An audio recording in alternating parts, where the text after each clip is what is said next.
오늘 하나님 앞에 예배를 드리는 우리 모두에게 하나님의 놀라운 축복과 은혜를 받고 세상 가운데 승리하는 축복의 삶이 우리에게 있으시기를 주의 이름으로 축원합니다. 오늘은 야고보서 3장에 있는 말씀을 통해서 함께 말씀을 생각해 보면서 은혜를 나누려고 합니다. 3장 마지막 부분 오늘 13절로 18절에 있는 말씀입니다. 오늘 본문 말씀의 내용을 보면 이 세상 가운데서 참 여러 가지 많은 우리가 생활을 하고 또 많은 일들을 하면서 생활합니다. 야고보서의 말씀을 계속 이어서 우리가 생각해 보면 왜 시험이 오는가라고 하는 주제를 가지고 생활을 할 수가 있겠죠. 야고보서의 그 내용을 보면 하나님의 말씀을 따라서 살아가는 삶이 얼마나 중요하고 소중한가. 하나님의 사람이 되어진 사람들의 삶은 곧 하나님이 이 세상 가운데 우리를 통해서 영광을 받으시기 위해서 우리를 선택하셨고 우리를 부르셨다라고 하는 사실을 다시 한번 생각을 해야 된다라고 하는 것입니다. 하나님께서 왜 우리를 선택하셨습니까? 하나님이 영광을 받으시기 위해서. 우리가 연약하고 부족하지만 세상 가운데 참 그리스도인의 삶을 살아가고 하나님의 뜻을 이루면서 살아갈 때에 그 사람이 바로 진정한 그리스도인의 모습을 세상 가운데 드러낼 수 있다라고 하는 사실입니다. 야고보 기자는 오늘 우리들에게 이야기하기를 그러기 위해서는 우리가 참 행함에 옳은 삶을 살아야 된다라고 하는 사실이죠.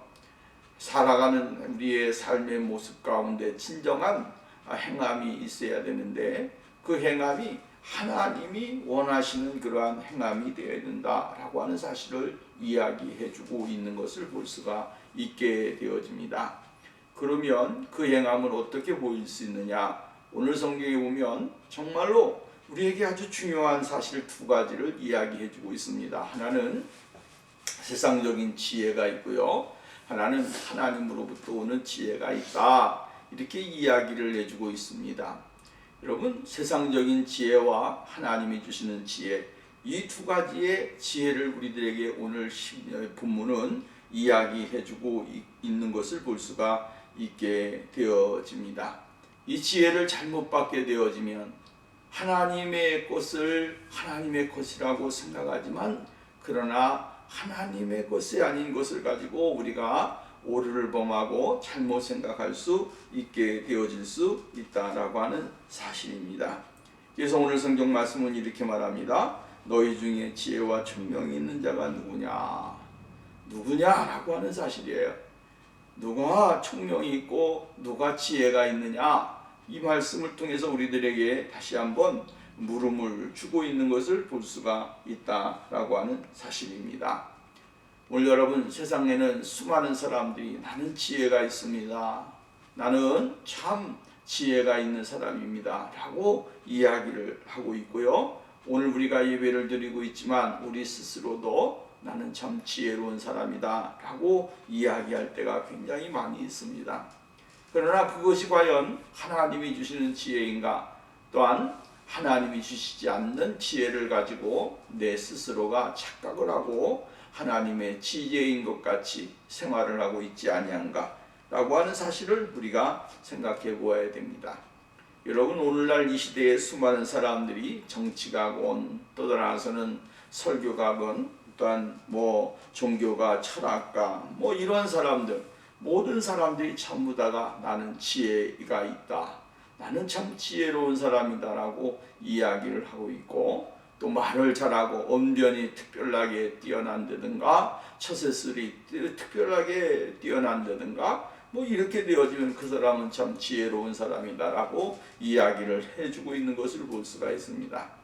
그렇다 해서 그 사람이 진정한 지혜를 가지고 사는 사람인가? 그것은 아니라고 하는 사실을 우리가 분명히 알아야 된다라고 하는 사실입니다. 왜냐하면 지혜를 왜곡하게 되어지면 그 사람이 바로 하나님 앞에서 부끄러운 사람이 되어질 수가 있고, 엉뚱한 것을 가지고 우리가 올바르지 못하게 사용할 수 있고, 또한 정의를 내릴 수 있는 사람이 될 수 있기 때문이다 라고 하는 말씀입니다. 오늘 여기 본문 말씀은 이렇게 이야기를 해주고 있습니다. 그는 선행으로 말미암아 그의 지혜의 온유함으로 그 행함을 보일지니라 라고 이야기를 해주고 있는 것을 볼 수가 있게 되어집니다.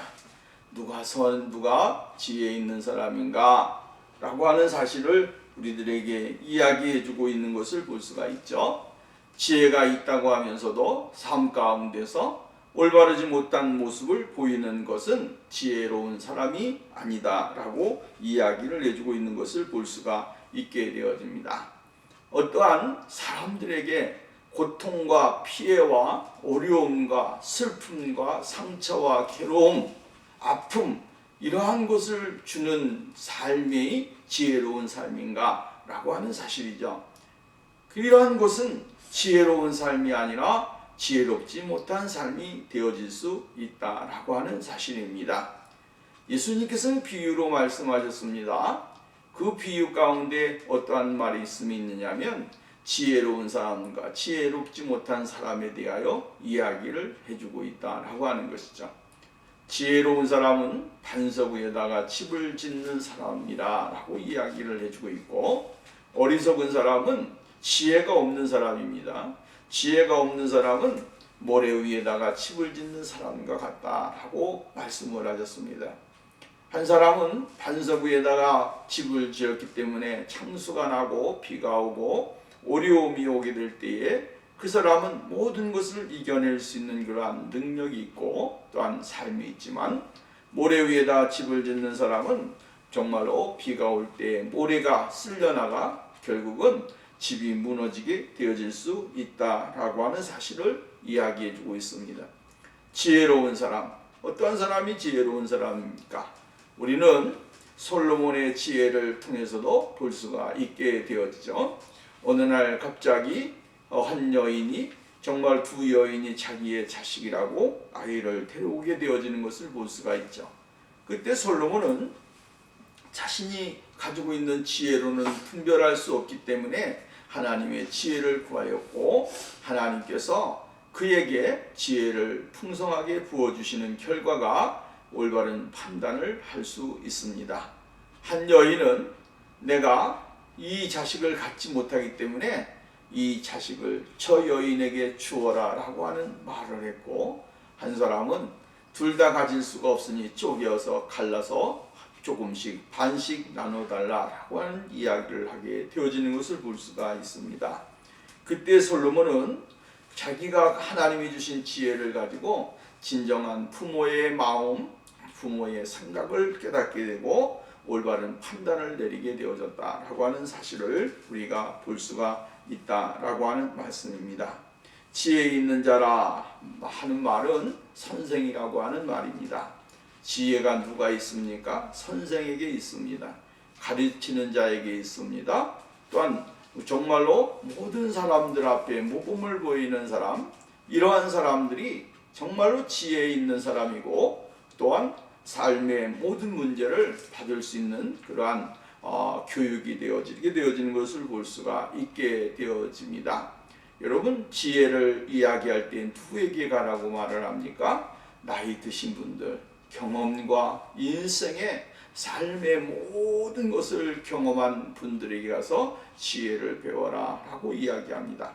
그분들은 누굽니까? 인생의 스승들이요, 인생의 선배들이요, 인생의 모든 것들을 전부 다 경험하신 분들입니다.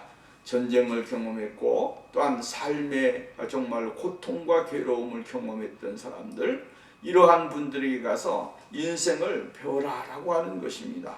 왜 그렇습니까? 그 사람들이 가지고 있는 그 노하우 또한 경험, 이것은 돈으로도 살 수 없는 엄청난 가치의 지혜가 그들의 몸에 배어 있고 그들의 삶을 지탱했기 때문에 그렇습니다. 그렇기 때문에 지혜 있는 자라고 할 때에 지혜 있는 자라고 하는 말은 인생의 선생, 또한 삶의 선생, 또한 학문의 선생, 이러한 모습을 가지고 있는 뜻이다라고 하는 이야기입니다. 총명이 있는 자라고 하는 말은 무슨 말이냐면 전문가라고 하는 이야기입니다. 숙련자, 학자, 지식인, 이러한 사람을 가리켜서 청명 있는 자다 이렇게 이야기를 하는 것입니다. 그러므로 이것을 우리가 종합적으로 이야기하면 지혜와 청명이 있는 자가 누구냐라고 할 때 지혜와 청명은 경험과 인생의 모든 학문과 지식 모든 것을 겸비한 정말로 모든 사람들에게 모범이 되어지고 모든 사람들에게 인생을 강론하거나 인생의 삶을 강론할 수 있는 그러한 지위에 있는 사람을 우리는 지혜 있는 자와 청명 있는 자다라고 이야기를 해주고 있는 것을 볼 수가 있습니다. 물론 그렇다 해서 오늘 여기서 이야기하는 것은 세상적인 것을 세상적인 사람을 의미하는 것은 아닙니다. 하나님 안에서 교회 안에서 정말로 하나님의 말씀을 가르치고 하나님의 진리를 설파하고 모든 사람들에게 하나님의 거룩하심을 증거하는 진리를 증거하는 그러한 선생들을 가르치는 사람들을 의미하고 있다라고 하는 것입니다.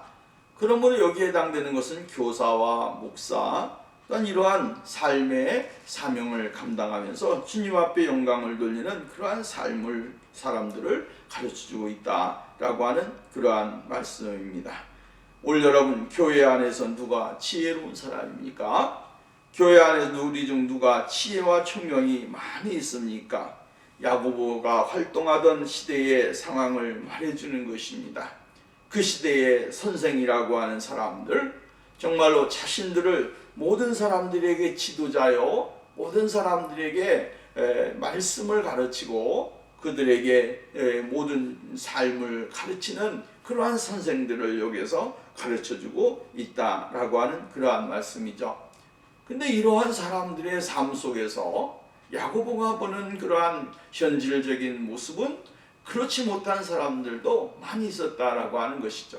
선생이라고 하는 사람들이 하나님의 진리의 말씀에 기본을 두지 아니하고 또한 많은 사람들에게 자신이 가지고 있는 그런 어떠한 생각과 감정 또한 이러한 것을 통해서 하나님의 말씀과는 관계없는 그러한 모습으로서 많은 일들을 행하게 되어질 때가 있었다라고 하는 것입니다.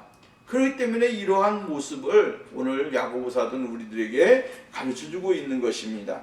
현대어 성경에 보니까 이렇게 이야기를 했습니다. 만일 여러분이 꾸준히 선행을 베풀면서도 자신의 그 선행을 자랑하지 않는다면 여러분은 참으로 지혜 있는 사람일 것입니다. 이렇게 이야기합니다. 그냥 꾸준하게 선행을 하면서도 자기를 드러내지 아니하는 것이죠. 자기를 드러내지 아니하고 사랑을 하고 자신을 드러내지 아니하면서도 꾸준하게 하나님의 말씀 가운데서 요구하시는 그것을 이루려고 하는 믿음의 삶을 살아가는 것, 이것이 바로 진정한 지혜 있는 사람이다라고 이야기를 해주고 있는 것을 볼 수가 있다라고 하는 말씀입니다. 여러분 오늘 본 말씀에 가서 보면 이렇게 이야기를 해주고 있습니다. 23절 말씀입니다. 그는 선행으로 말미암아 지혜의 온유함으로 그 행함을 뭐라 했습니까? 보일지니라. 보일지니라. 이렇게 이야기를 해주고 있습니다. 이거를 아주 헬라어에서는 굉장히 강조해주고 있는 말입니다. 보이라라고 하는 겁니다. 보여주라라고 하는 것입니다.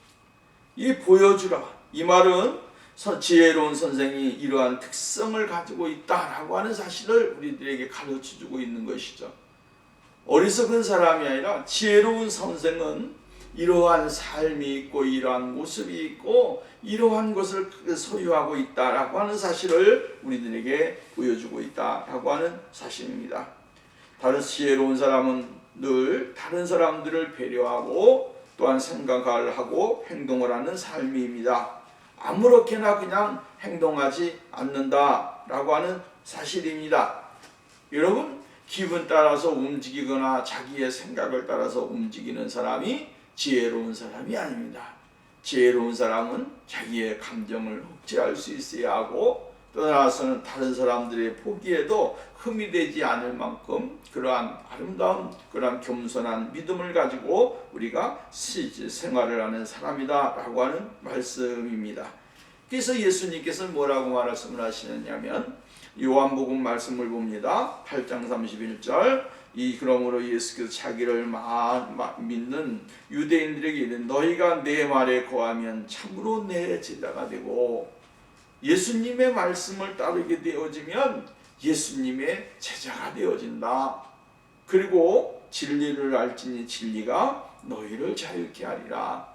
예수님의 말씀을 따라야만이 예수님의 제자가 되어진다라고 하는 것입니다. 제자가 되어진다라고 하는 말씀은 무엇입니까? 예수님의 진정한 사람이 되어진다고 하는 것이고 예수님의 모습을 담는다고 하는 것입니다. 그러한 사람이 진정한 제자의 삶을 살게 되어지고 제자의 사명을 감당할 수 있게 되어진다라고 하는 것이죠. 오늘 여러분 예수님을 따라다녔던 예수님의 제자들의 모습을 보십시오. 그들의 삶의 모습 가운데 그들은 모든 것을 버리고 예수님을 쫓았다라고 이야기를 해주고 있습니다. 자신이 가지고 있는 모든 것들을 다 버리고 예수님을 쫓았습니다. 그들이 가지고 있는 생각, 가지고 있는 삶의 모든 배경들, 그가 가지고 있던 모든 것들을 전부 다 버리고 예수님이 말씀하실 때 나를 따라오너라, 내가 너희를 사람 낚는 어부가 되게 하리라 라고 할 때 그들은 한 가지로 자신이 가지고 있던 모든 것들을 전부 다 정리하고 버리고 예수님을 쫓았다라고 하는 것입니다. 그들의 마음속에 무엇이 왔습니까? 하나님의 말씀이 그들을 사로잡았고 하나님의 말씀이 그들을 인도했습니다. 그리고 하나님의 말씀이 그들의 모든 것들을 사로잡았습니다. 그때의 진정한 그리스도인의 아름다운 모습, 예수님을 따르는 제자의 모습을 갖게 되어지고 정말 따르면서도 수많은 시행과 착오가 있었지만 그 가운데서도 그들은 꾸준하게 예수 그리스도의 놀라우신 은혜를 증거하게 되어진 것을 볼 수가 있게 되어집니다. 그들은 예수님의 말씀이 그들을 사로잡았습니다. 예수님의 말씀이 그들의 인생을 사로잡았고 그들의 인생의 삶을 사로잡았다라고 하는 것입니다. 그렇게 될 때에 진정한 그리스도인의 정말로 제자로서의 삶을 살게 되어지고 온전케 되어지는 귀한 은혜가 임하게 되어진 것을 볼 수가 있게 되어집니다. 여러분 보십시오. 성경은 가르치고 그대로 행하는 삶을 살아가는 것, 그것을 우리들에게 요구한다라고 하는 것입니다. 말씀이 무엇을 말씀하시든지 그 요구대로 순종을 하고 그 말씀을 따라 살아가는 그러한 삶, 다시 말한다면 도덕적으로 정말로 정결하고 떠나서는 의와 정의가 넘쳐나고 또한 도움과 격려가 풍성하고 또한 권면과 격려, 또한 바로 세우는 일, 또한 섬김과 또한 도전하는 모든 일들이 다 어디에서 이루어집니까? 그리스도께서 원하시는 아름다운 모습을 소유하게 될 때에 비로소 거기에서 하나님이 원하시는 그러한 지혜가 있게 될 때에 이러한 삶을 살게 되어진다라고 하는 사실입니다. 그래서 오늘 본문 말씀에 보면 뭐라고 말씀을 해주고 있습니까? 오늘 여기 온유함으로라고 이야기를 했습니다. 온유함이라고 하는 이 말씀이 얼마나 우리들에게 참 정감을 주고 또 우리들에게 주시는 은혜가 큰지 모릅니다. 이 온유함이라고 하는 말은 무슨 말이냐면 부드럽고 따뜻하고 겸손하고 온화하고 또한 사려가 깊다라고 하는 말의 뜻이다라고 하는 말씀입니다. 이 말씀이 그만큼 아주 우리들에게 강하게 도전을 주고 있고 이러한 삶을 살아야 된다라고 하는 사실입니다. 부드럽고 따뜻하고 겸손하고 또한 온화하고 사려가 깊은 그러한 삶을 우리가 살아야 된다라고 하는 사실입니다. 온유함은 그렇기 때문에 우리들에게 가르쳐주고 있는 것이 뭡니까? 온유함이라고 하는 말은 자제력이 있으며 합당한 때에 온유함을 드러내는 것입니다. 자신이 가지고 있는 자신이 가지고 있는 것을 그냥 자기가 내야 된다 그래서 그냥 막 퍼붓는 것이 아닌 절제하고 자제력을 갖게 만드는 거예요. 온유함이라고 하는 것은 그 자제력을 소유하는 사람이 바로 진정한 그리스도의 온유함으로 가득 차 있는 사람이다 라고 하는 그러한 말씀입니다. 오늘날 우리가 이 시대를 보면 이러한 온유함이 없어지는 시대에 오늘 우리가 살고 있다라고 하는 것이죠. 자기 자신을 차지하지 못하고 자기의 모습을 차지하지 못하는 그러한 모습을 가질 때가 많이 있습니다. 기분이 나쁘게 되어지면, 상하게 되어지면 그것도 참아야 되고 그것도 견뎌야 되는데, 그렇지 못하고 자신이 가지고 있는 모든 것을 그냥 다 발설하고 다른 사람에게 상처와 고통과 괴로움을 주는 일들이 있습니다. 이것은 예수님이 원하는 모습이 아닙니다. 정말 온유한 모습이 아니다라고 하는 말씀입니다.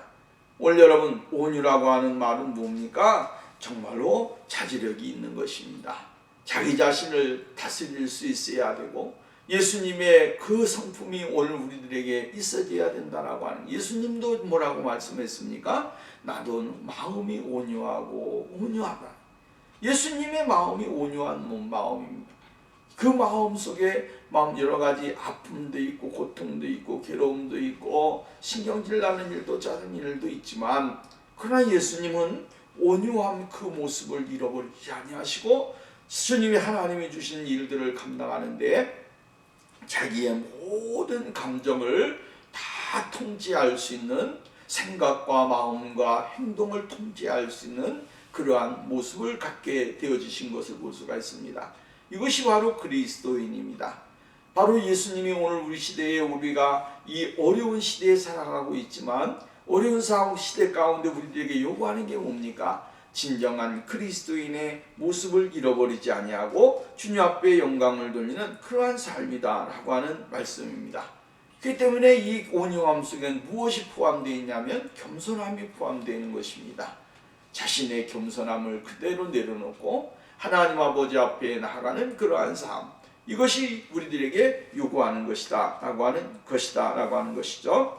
그 다음에 온유한 선생은 사람들을 사랑하고 화평을 위해서 일을 하는 그러한 사람이 되어질 수 있다라고 하는 사실인 것이죠.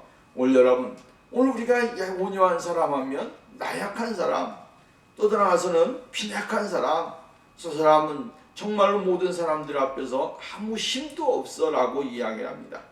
그러나 여러분 보십시오. 강한 것이 부러집니까? 부드러운 것이 부러집니까? 그것은 강한 것은 늘 부러지게 되어 있다라고 하는 것이죠. 부드러운 것은 늘 항상 그 바람을 이겨내고 견뎌내고 그 어떠한 것도 다 감당할 수 있는 그러한 힘이 있는 것입니다. 왜 그렇습니까? 부드러움을 통하여 자기의 내적인 자제력과 능력이 있기 때문에 그렇다라고 하는 것이죠. 그러나 정작 힘을 써야 할 때는 어떻게 됩니까? 아주 강하게 힘을 쓰고 자신의 내적인 파워를 많은 사람들 앞에 드러나게 되어지는 것을 우리는 볼 수가 있다라고 하는 이야기입니다. 그렇기 때문에 오늘도 저와 여러분이 하나님 앞에서 예배를 드리면서 나가는 것은 우리의 외적인 강함만 주장하는 것이 아니라, 내적으로 막 자기를 드러내려고 하는 사람이 아니라 오늘 내적인 자제력을 갖고 사랑과 겸손과 온유함으로 우리 자신을 컨트롤하면서 주님 앞에 나가게 될 때 하나님이 오늘도 우리에게 주시는 놀라운 은혜와 축복을 받게 되어지는 역사가 일어나게 되어진다라고 하는 사실을 이야기해주고 있습니다. 그 다음에 두 번째로 이야기해주고 있는 게 뭡니까? 이 땅에 있어서 있는 지혜와 이 세상에 거짓 지혜가 있다고 하고 하나는 하늘의 지혜가 있다라고 이야기를 해주고 있는 것을 볼 수가 있습니다. 그러나 오늘 보면 14절 말씀, 그러나 너희 마음속에 독한 시기와 다툼이 있으면 자랑하지 말라. 질들을 것을 거짓말하지 말라. 이러한 지혜는 위로부터 온 것이야 땅의 것이요 정육적이요 귀신 것이니 시기와 다툼이 있는 곳에는 혼란과 모든 악한 일이 있음이니라. 이렇게 이야기를 해주고 있습니다.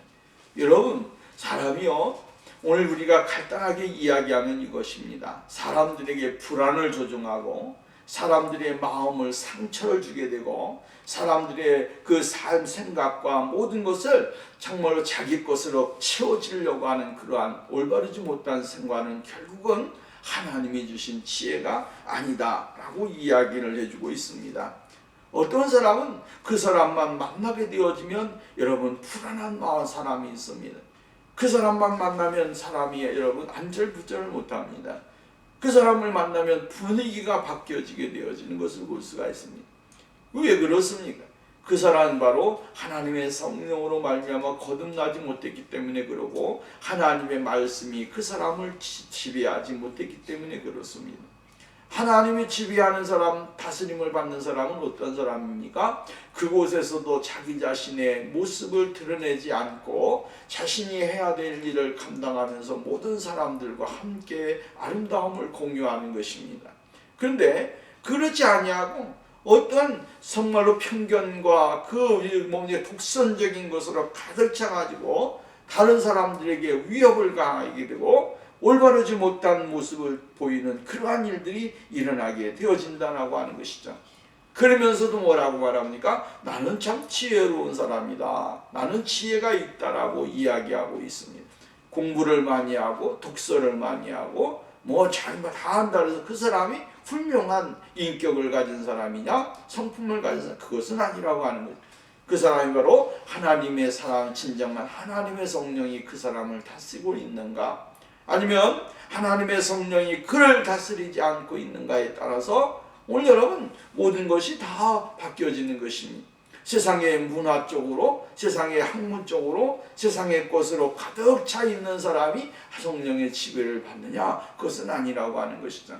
성령의 지배를 받고 하나님의 다스리심을 받는 사람은 바로 하나님의 말씀의 통제를 받고 그 통제 속에 자기 자신의 모든 것들을 다 겸손하게 내려놓고 하나님의 은혜를 누리고 주님 앞에 나가는 삶이 되어져야 된다라고 하는 것입니다.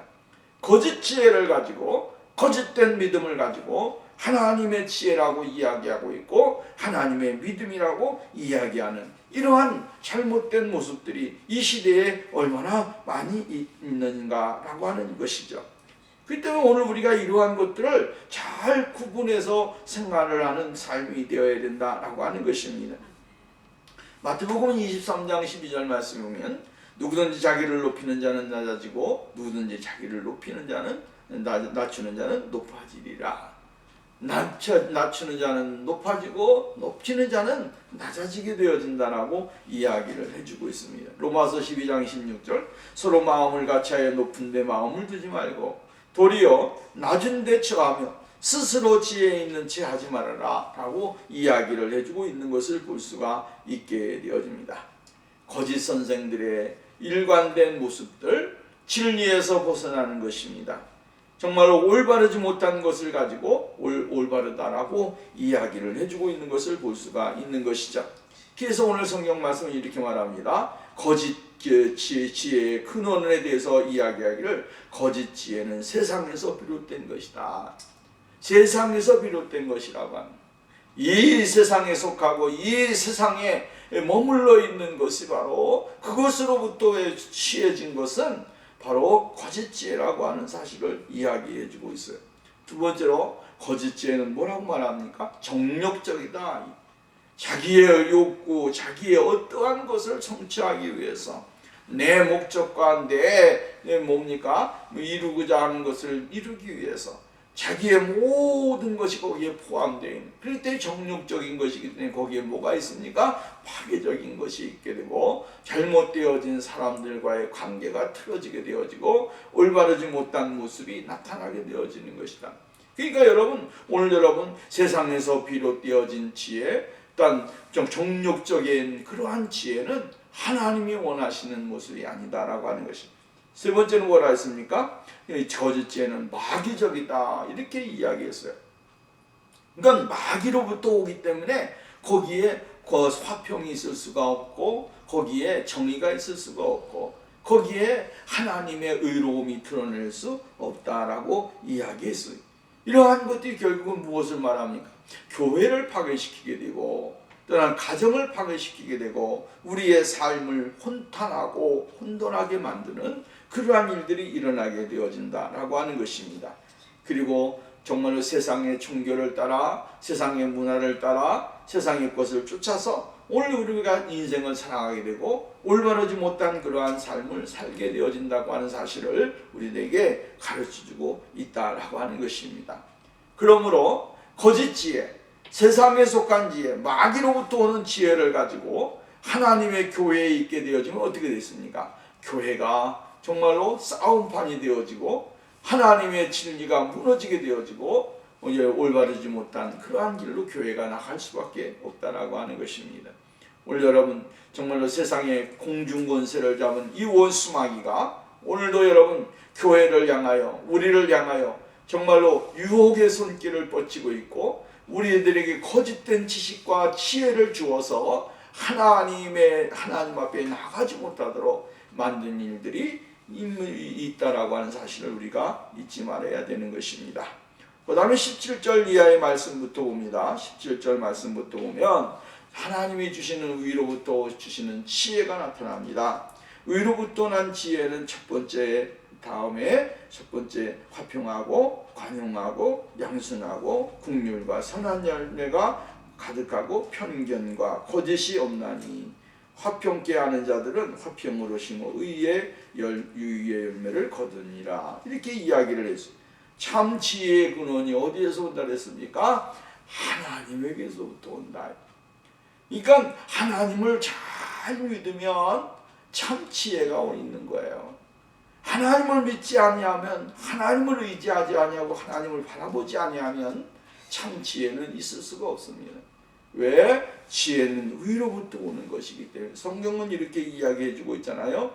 오직 위로부터 난 지혜는 위로부터 난다 이 말이에요. 진짜 하나님이 원하시는 지혜는 위로부터 와요. 세상으로부터 오는 거 아니에요. 세상 경험 아무리 좋아도 하나님의 지혜에 감당하지 못하는 것이죠. 그 지혜를 우리가 하나님의 지혜를 받고 또한 그것을 행하면서 살아가야 된다라고 하는 것이죠. 하나님을 믿지 아니하면서 지혜롭다? 그거 어리석은 것입니다. 그 사람이 가지고 있는 지혜는 하나님이 원하시는 그 수준에도 기본에도 도달하지 못하는 것이에요. 하나님의 지혜는 이세 우주 만물을 창조하신 지혜요 능력이요 힘이에요. 우리가 그 하나님의 지혜를 무엇에다 비교할 수가 있겠습니까? 여러분 오늘 우리는 지혜의 근본이신 하나님, 지혜의 근본이신 근원이신 그 하나님 아버지, 이 하나님 아버지를 믿고 의지하게 될 때에 하나님이 우리들에게 놀라운 지혜와 복을 주시는 역사가 일어나게 되어진다라고 하는 것입니다. 근데 가장 참 지혜는 가장 먼저 뭐 해야 된다? 성결해야 된다라고 하는 말이에요. 이 성결이라고 하는 말 참 중요한 것입니다. 이 말은 흠과 때가 없이 깨끗하다라고 하는 것입니다. 흠과 티가 없이 깨끗해야 되는 것이죠. 깨끗해야 됩니다. 여러분 주의 성령이 어디에 거하십니까? 주의 성령이 어디에 임하십니까? 주의 능력이 어디에 임하십니까? 오늘 여러분 깨끗한 것입니다. 마음이 청결한 자가 복이 있나니 저는 하나님을 볼 것이다. 이렇게 이야기했어요. 마음이 청결한 사람이 하나님을 볼 수 있다라고 이야기합니다. 마음이 더러우게 되어지면 하나님을 볼 수가 없습니다. 마음이 청결한 사람이 하나님을 볼 수 있다. 오늘 여러분 정말로 성결해야 됩니다. 우리들의 모습이, 우리들의 생각이, 우리들의 모습이 성결하게 될 때에 우리가 하나님의 지혜를 받고 그 지혜로 말미암아 하나님 앞에 영광을 돌리는 삶이 되어야 된다라고 하는 것입니다. 부정과 또한 그릇된 행동에서 완전히 성별되고 하나님께 따로 구별되어지는 그러한 삶이 우리들에게 있어져야 된다라고 하는 그 사실이죠. 그래서 지혜로운 사람은 늘 성결한 삶을 살기 위해서 노력하게 되고 그 자신에게 주어진 그 하나님의 사랑을 늘 간직하면서 살아가게 되어진다라고 하는 것이죠. 두 번째로 이야기하기를 참 지혜는 화평하다 이렇게 이야기를 해주고 있습니다. 이 에이레니케라고 하는 이 말은 무슨 말이냐면 함께 묻고 연합하고 함께 엮여진다라고 하는 의미인 것이죠. 그러니까 지혜로운 선생이 함께 묻고 엮는 일을 한다라고 하는 거예요. 지혜로운 선생은 늘 화평한 함께 엮는 삶을 살고 함께 묶는 삶을 살게 될, 서로 분리시키고 또 나서는 따로따로 행하고 이러한 것이 화평이냐? 그건 아니라고 하는 거예요. 화평이라고 하는 말은 함께 엮는 것입니다. 함께 엮고 함께 연합하고 함께 이렇게 하면서 나가게끔 만드는 것이 바로 화평인 것이죠.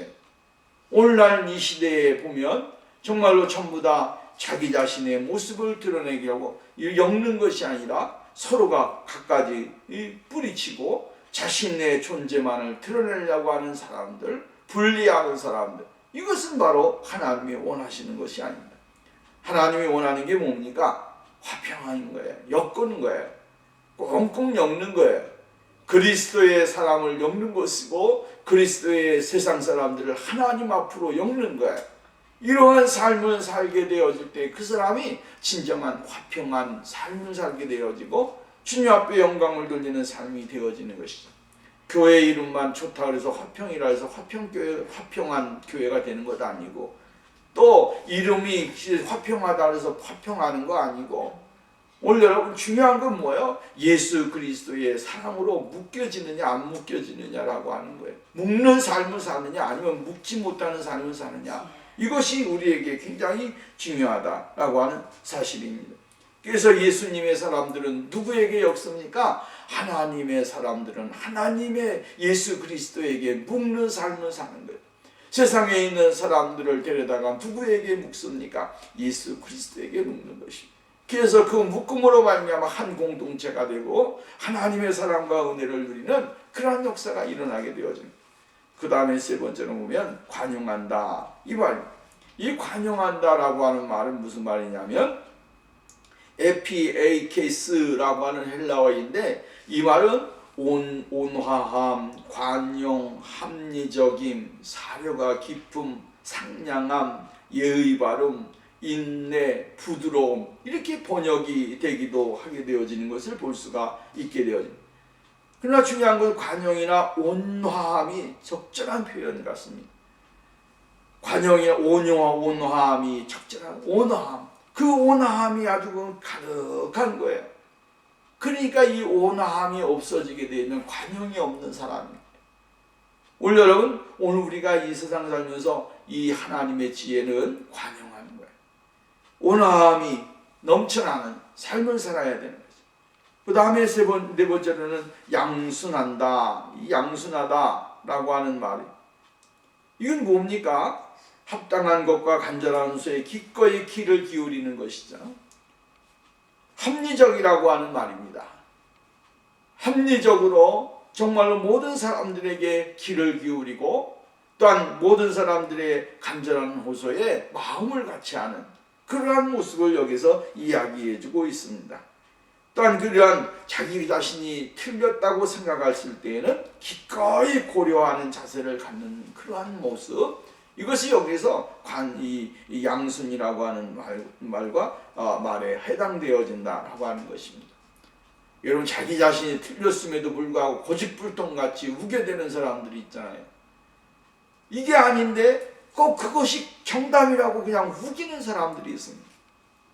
틀렸음에도 인정하지 않는 사람. 왜? 자기 자신이 자존심이 상한, 자기 자신의 그 존재함이 무너지니까. 이것은 뭐 하나님이 원하는 거 아니에요. 하나님이 원하는 게 뭡니까? 주님 안에서 다 깨트려지는 것을 원하는 거예요. 부서지는 것을 원하는 거예요. 그래서 내가 잘못되어진 것이 있다면 그것까지라도 주님 앞에 내려놓는 그러한 삶, 그러한 모습이 있어야 된다라고 하는 거예요. 그 다음에 참지혜는 국률이라고 이야기했습니다. 엘레우스라고 하는 말인데 헬라어로, 이 말은 동정심, 연민의 정, 애정, 친절함, 이러한 것을 이야기해주고 있는 것입니다. 이 말의 본뜻은 도와주려는 열망을 하는 것을 이야기하는 거예요. 다른 사람들에게 친절을 베풀고 사랑을 하며 다른 사람들에게 도와주려고 하는 그러한 마음이, 뜨거움이 있어야 된다라고 하는 거죠.